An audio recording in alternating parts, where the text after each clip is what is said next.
Il me dit, ça serait peut-être quand même le moment, là, 20 ans d'expérience, ça peut être le moment quand même de dire, on va dire, allez, tu as fait 20 ans, il doit te rester à peu près quelque chose comme 20 ans à faire. Pas mal, là, à la mi-temps, de faire un bilan. D'ailleurs, ça s'appelle comme ça, un bilan de compétences. Je suis Nicolas, j'ai 43 ans.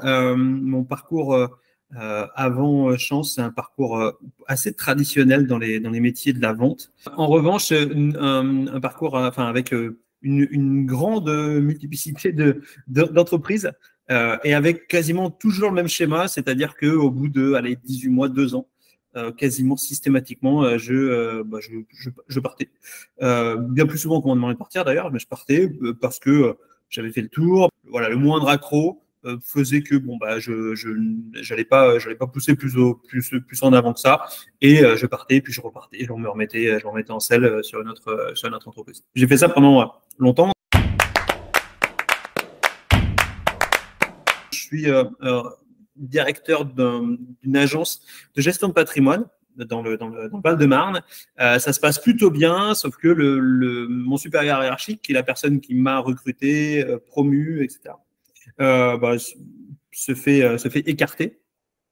La personne qui lui succède, forcément, trouve que je lui ressemble trop. Et donc, la relation commence à se tendre, ça commence à devenir un peu toxique. Et donc, encore une fois, je répète mon schéma et je m'en vais. Et donc, mon épouse qui vit tout ça à côté de moi, c'est elle qui me dit, mais tu sais que c'est quand même étonnant ton parcours. Et elle entend parler, c'est elle qui me parle de Chance. Elle me dit, ça serait peut-être quand même le moment, là, 20 ans d'expérience, ça peut être le moment quand même de dire, on va dire, allez, tu as fait 20 ans, il doit te rester à peu près quelque chose comme 20 ans à faire. Pas mal, là, à la mi-temps, de faire un bilan. D'ailleurs, ça s'appelle comme ça, un bilan de compétences. Et c'est comme ça que je rencontre Chance à un moment où finalement, je suis désœuvré et un peu usé de tout ça, de 20 ans finalement à faire ses preuves tous les 2 ans, à gagner la confiance, etc. Je commence le parcours vraiment sans grandes ambitions, quoi. Premier événement fondamental, c'est la rencontre avec ma coach et qui s'avère être une coach qui est exactement la personne qu'il me fallait, c'est-à-dire qu'elle va savoir tantôt me secouer quand il le faut et puis et tantôt me réconforter quand il le faut aussi. Les premiers temps se passent extrêmement bien. La période d'introspection est finalement beaucoup plus pas douloureuse, mais en tout cas beaucoup plus introspective que ce que je pensais. La grande révélation de Chance, c'est aussi de prendre conscience que le parcours pro seul va vraiment pas me suffire. Et d'ailleurs, il m'a jamais suffi. Que je suis pas vraiment. J'ai fait ces métiers-là de la vente parce que c'est ce que j'ai appris lors de mes études. Et jamais fondamentalement me demandant si c'était vraiment ce qui me plaisait. Très vite, elle est sur l'introspection. Elle fait apparaître des éléments, des choses qui m'ont construit dans le passé, que j'ai mis de côté parce que, pour schématiser, arrivé à un âge, je me suis dit, bon, tout ce qui est côté amusement, faut arrêter. Là, maintenant, faut être sur les choses sérieuses, exclusivement sérieuses. Voilà, le moment où je me suis marié, où j'ai des enfants, je me suis dit, bon, c'est fini. Les élans artistiques ou autres, faut mettre tout ça de côté. C'est pas raisonnable, tout ça. C'est pas pour toi. Ce qu'il faut, c'est faire un métier très sérieux, le faire très sérieusement, gagner de l'argent, mettre à l'abri ta famille, etc. Et donc, l'accompagnement d'Émilie m'a surtout fait prendre conscience que les deux n'étaient pas du tout incompatibles. Évidemment, qu'il faut mettre sa famille à l'abri et travailler pour subvenir à ses besoins.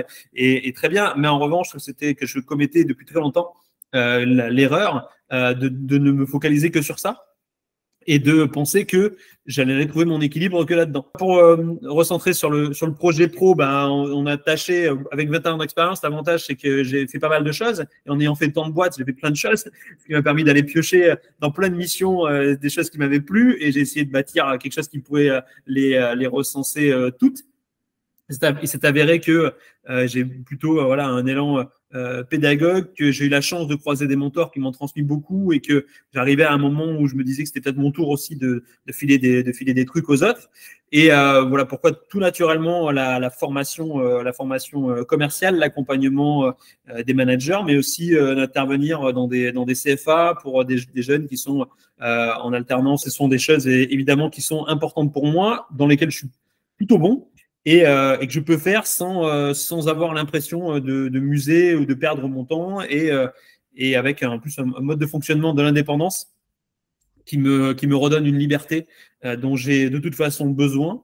parce que le rendu compte, au bout d'un moment, par le passé, m'a toujours usé, donc il n'y a pas de raison que les schémas ne se reproduisent pas. J'ai fini Chance en 2022 et il m'a fallu un peu de temps pour bâtir, pour y voir clair, après pour digérer tout ça. Et puis, dès la rentrée dernière, donc la rentrée de septembre 2022, j'ai commencé en étant formateur auprès d'un premier CFA.